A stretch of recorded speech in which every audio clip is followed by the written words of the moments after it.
which is, what's the next step from destigmatization and open dialogue about mental health? Is like the question of what brings us to mental health or mental health challenges. Okay, so we'll say trauma, life circumstances, stress, et cetera. Okay, genetics and brain structure. I'm going to ask you about that in a second. But trauma and a number of other things. It's like, okay, so then the question is like, well, where does that trauma come from? Right.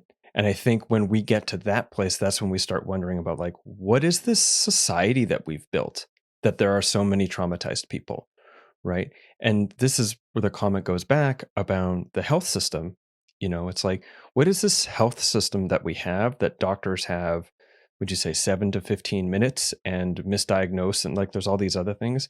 That's not the doctor's fault. The doctor is responsible for their actions, but they exist inside of a larger system that is nested inside of a larger system, all of which is informed by my framing, sort of the incentivize the, it's informed by incentivizing people to act with near psychopathic behavior because of what the sort of institutions are prioritizing.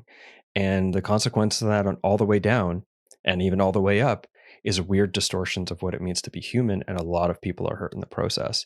And I think even just speaking to that misdiagnosis piece and how that's emerging out of the context of the medical system is just a tiny little sort of fractal piece of this larger issue.